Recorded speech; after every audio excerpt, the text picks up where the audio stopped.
I nderuar kryetari i Komunës së Voshtrisë, zotëri Ferit Idrizi, i nderuar regjisor, artist i popullit Ylli Pepo, e nderuar autore zonja Iris Balli Hajdinaj, të nderuar mysafir që vini nga të gjitha trojet shqiptare, të nderuar zotëri Ylli Martin Cukalla, Daniela Sulko, Lindita Ngresi, të nderuar mysafir, dashamir të fjalës së shkruar, dashamir të vlerave të mirëfillta dhe të filmeve dokumentare, të cilat prezantojnë historinë tonë dhe ngjarjet më të rëndësishme kombëtare, e nderuar drejtoresh e drejtorisë për arsim zonja Naile Kovaçi Bekteshi, e nderuar drejtoresh për kulturë, rini dhe sport zonjusha Medina Bunjaku, të dashur nxënës, të nderuar të pranishëm. Jemi mbledhur sot këtu për dy ngjarje të rëndësishme. Dy ngjarje që na vijnë nga vëllezërit tanë, nga motrat tona, nga zonja Iris.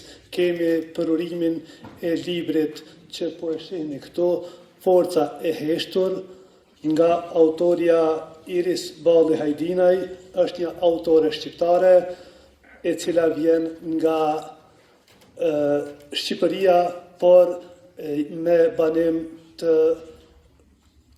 banim aktual në Selanik të Greqisë.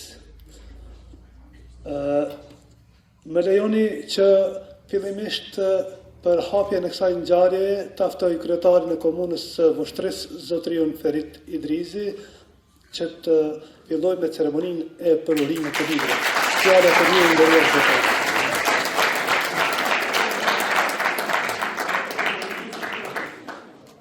Të nderuar të pranishëm, e nderuara familja Hajdini, zonja Iris, zoti Leonard, i nderuar artisti merituar, regjisor Ylli Pepo, Martin Cukolli, Daniela Sulko, Lindita, i nderuar drejtoresh e arsimit Arta Kovaçi, drejtoresh e kulturës Medina Bunjaku, ish drejtori i arsimit Dardan Abazi, drejtor të shkollave, të dashur nxënës, mësimdhënës, të gjithë ju të pranishëm, qytetarë të Voshtrisë, me lejoni që në emrin tuaj dhe në emrin tim, t'ju dëshiroj mirëseardhje në këtë ngjarje të veçantë vëllezërve nga Shqipëria dhe diaspora, që i kemi përmbledhur dy ngjarje të rëndësishme në një aktivitet të vetëm.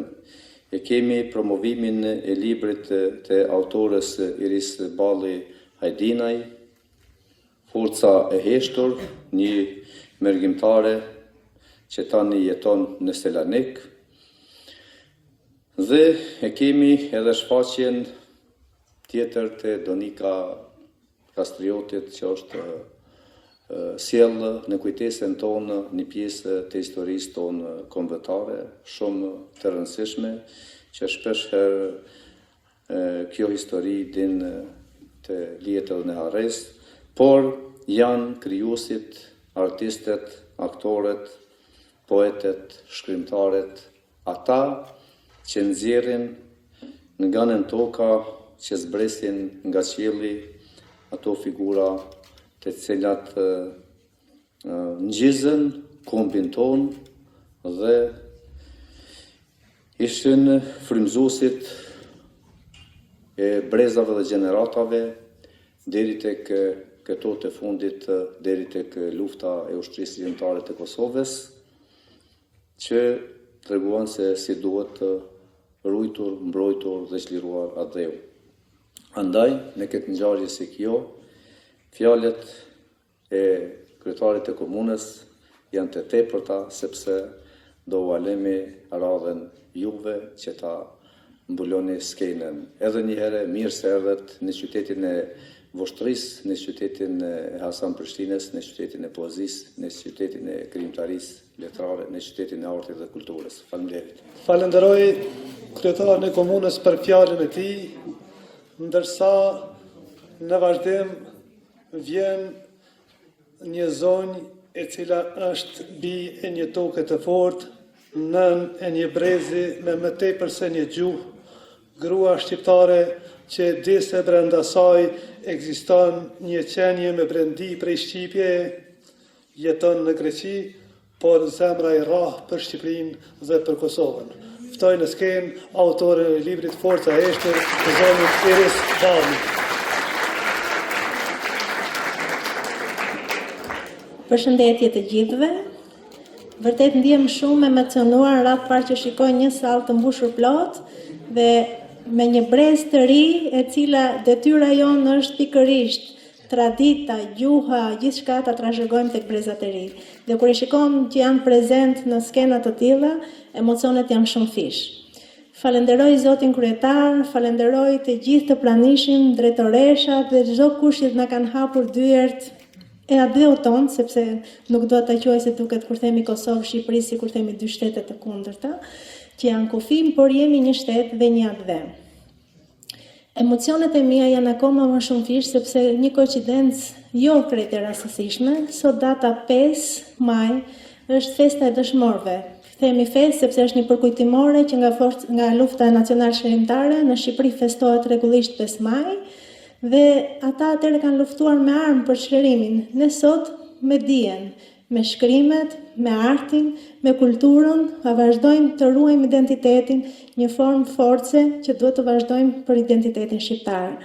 Kur jeton jashtë kufimve, këto janë akoma më shumë të rëndësishme dhe puna është shumë fish për të dhënë rëndësi identitetit pa asimiluar në shtetet ku jetojmë. Gjithashtu do doja të theksoja ambientet e qendrës kulturore të Hasan Prishtinës është, nuk them gjithmonë që filozofia ime është asgjë ndodhet rastësisht. Unë vi nga Selaniku, një shqiptare që jetoi për 29 vjetësh në qytetin e Selanikut, por Hasan Prishtina i lindur në qytetin e Vushtrisë, pasurinë dhe shtëpinë e tij e kanë Selanik. Kështu që i bie sikur po kthehemi dhe po i vi me identitetin e tij, në emër të tij në kohën e sotme.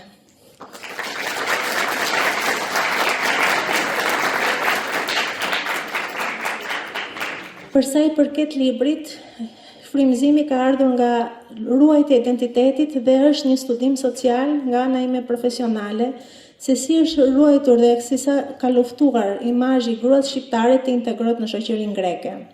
Mendoj që ishte diçka shumë e rëndësishme që të mbetej e shkruar, sepse çdo gjë e shkruar është një dokument, e cila dhe sot e kësaj dite sjell dhe dilema për gjuhën greke dhe për gjuhën shqiptare, se cila është më vjetër, sepse gjithmonë dokumenti i shkruar mbetet dokument. Dhe aty përfshihen se sa gruaja shqiptare u detyrua të ndërshtrohej, të përbuzej qoftë edhe për identitetin e saj, por sot është krenare. Jam dhe unë një nga ato, kur ndihem krenare që e komunikoj gjuhën shqipe pa asimiluar dhe eksperiencat që kemi shkëmbyer edhe me komunitetin arbëresh ose arvanitës që ekzistojnë në Greqi, është bukur që mbi 500 vjet të emigruarit shqiptar e ruajnë gjuhën shqipe me një identitet të plotë. Gjëja kryesore që do t'ja sugjeroja çdo njeriu për identitetin e tij, pavarësisht se çfarë kombësie është, nëse ke dinjitet dhe personalitet të fortë për atë që ke lindur, sepse kombësia nuk ndrohet, është njësoj si puna e prindërve. Nuk mund të them që prindrit e mi janë më të mirë dhe i ndrojmë sot. Prindrit, kombësia, vendlindja janë gjëra që një njeri e shoqërojnë nga dita që lind deri në ditën që vdes. Kështu që gjëja më e bukur është ta mbështesi me dinjitet të fortë. Nëse ke dinjitet dhe personalitet, të gjitha dyert të hapur dhe mposhtë dhe çdo paragjykim dhe çdo racizëm.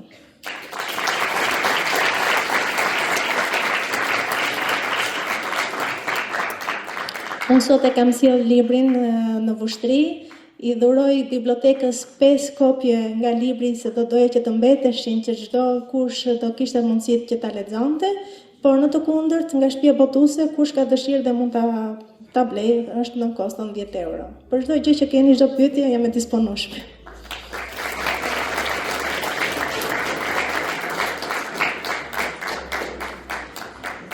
Ju falenderoj dhe uroj që të kemi bashkëpunime të tilla kulturore, artistike, për identitetin tonë dhe të investojmë kohën tonë sa më bukur dhe sa më mirë, duke qenë një popull aq i vogël populli shqiptar I cili historikisht nuk ka sulmuar askënd, vetëm e kanë sulmuar. Kështu që e vetme gjë që kemi dashur ka qenë të rezistojmë dhe të ekzistojmë për atë që jemi.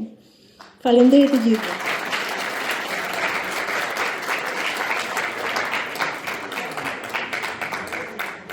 Falenderoj zonjën Ajdinaj për fjalën e saj dhe për paraqitjen që pati, ndërsa tani do të vazhdojmë me fjalën e artistit të merituar, I cili është regjisor I dokumentarit që do ta ndjekim më vonë.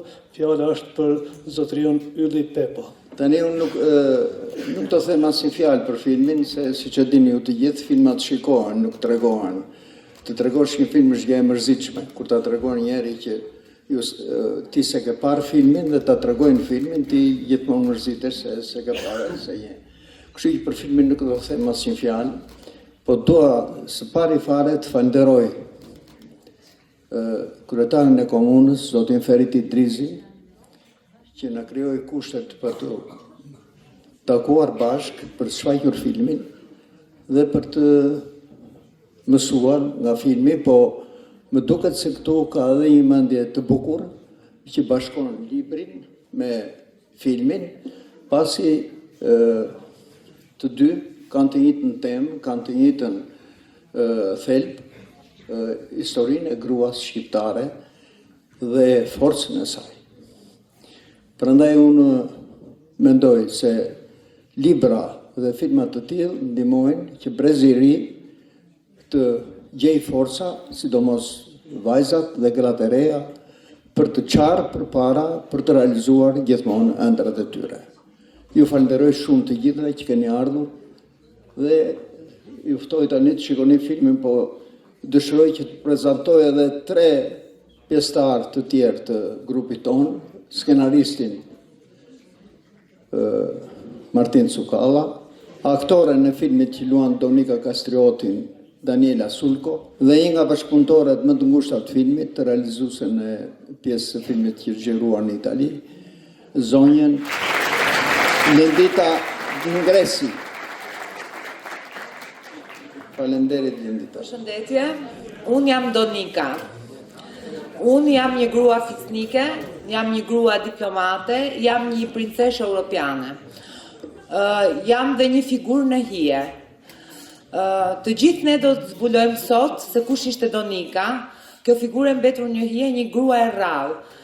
Ju ftoj të ndiqni emision dhe mos të zgjatem shumë. Do vi Lindita Ngresi. Përshëndetje të gjithëve. U prezantuam dhe më parë, jam Lindita Ngresi dhe kemi punuar së bashku fort për të realizuar këtë projekt dhe xhirimet e këtij dokumentari janë bërë në 3 shtete, janë bërë në Shqipëri, janë bërë në Itali dhe në Spanjë. Ka qenë një punë madhështore mbrapa si në mbledhjen e informacionit historik, si në realizimin e xhirimeve në këto 3 shtete dhe njëkohësisht është dhe po bëhet një punë shumë e madhe në promovimin e punës. Juve filmin dokumentar do ta shikoni, për neve është shumë e rëndësishme. Unë drejtoj një shoqat në Itali, në Lecce, quhet Milosao, populli e kulture, popull dhe kultura. Edhe neve kur e kemi shfaqur kudo në Itali, e kemi filluar me shkollat, sepse ishte shumë e rëndësishme që ne të krijojmë kulturën e filmit, kulturën e historisë, kulturën e identitetit kombëtar të gjithë fëmijëve, studentëve, kudo që janë shqiptar, sepse kjo ndihmon në forcimin e identitetit shqiptar. Promovimi I kulturës shqiptare është një çështje kruciale, thonë italianët, një çështje shumë e rëndësishme për krijimin e kulturës demokratike. Ne duhet të dimë se nga vim e ku duhet të shkojmë. Dhe në qoftë se nuk dimë se nga vim, nuk do dimë asnjëherë as ku të shkojmë. Ju falenderoj shumë, ka qenë shumë kënaqësi. Dua të kujtoj një gjë të veçantë, ne jemi të gjithë këtu dhe sot jemi shqiptar. Shqiptar nga Italia, shqiptar nga Greqia, nga Selaniku, shqiptar nga Kosova dhe shqiptar nga Shqipëria. E shikoni një sallë shumë e vogël me një dëshirë të përbashkët, të zbulojmë historinë tonë. Ju ftoj të shikojmë dokumentarin. Falenderojmë artistët tanë, falenderojmë krijuesit tanë që vinë nga Shqipëria, nga Selaniku, me këto dy aktivitete na kanë madhështuar këtë mbrëmje të veçantë dhe në raste të tilla kur mysafirët që vinë nga troje shqiptare dhe gjithandej nga diaspora, gjithsesi është detyrë edhe jona që t'i nderojmë.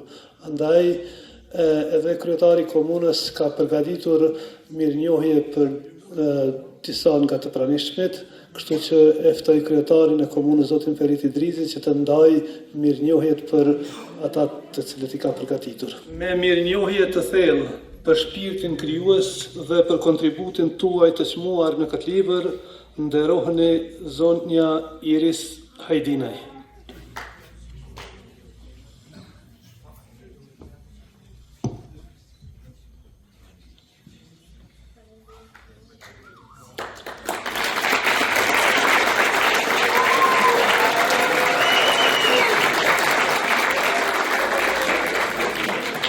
Zonja Iris të qëndroj edhe pak në skenë, të lutem, qëndroj edhe pak në skenë, me mirënjohje të thellë për shpirtin krijues dhe gjurmët e paharruara në art, nderohet zoti Ylli Pepo, artist i merituar.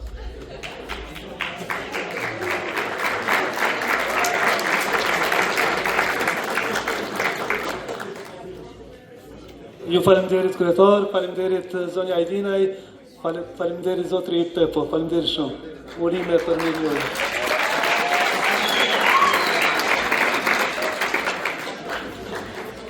Të nderuar të pranishëm, tani është koha që të ndjekim dokumentarin Një princeshë europiane, i cili është i bazuar mbi monografin Donika dhe Gjon Kastrioti.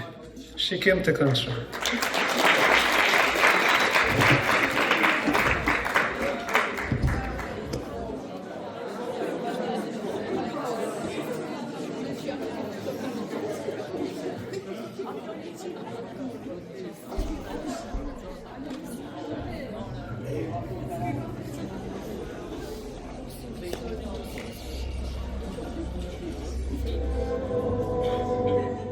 Ndërsa në shënimin poshtë shkruhet: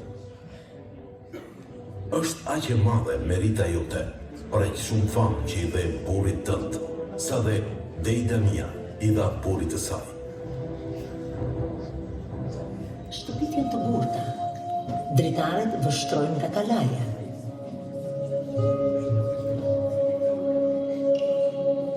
Edhe kalaja e gurt është madhështore. Se Mihal Engjël Komneni, prej të cilit rrjedhin me ne.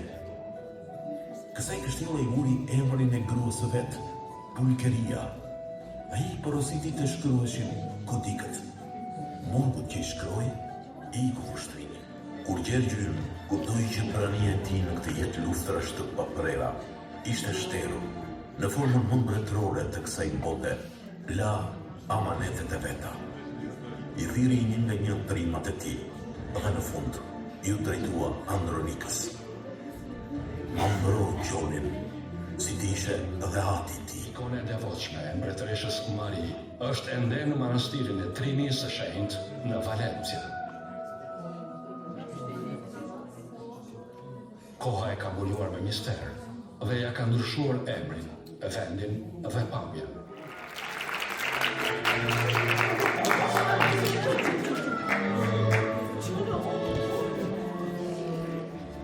Të nderuar të pranishëm, po besoj që keni kaluar një mbrëmje shumë të këndshme dhe nga kjo mbrëmje keni mësuar edhe gjëra të reja dhe sa më shumë që njohim Gjergj Kastriotin dhe familjen e tij, aq më shqiptar bëhemi. Kështu që ju uroj një mbrëmje të mirë dhe i falenderoj edhe një herë në emër të kryetarit dhe në emër të këshillit organizativ, zonin Iris Hajdini dhe zotriun Ylli Pepo.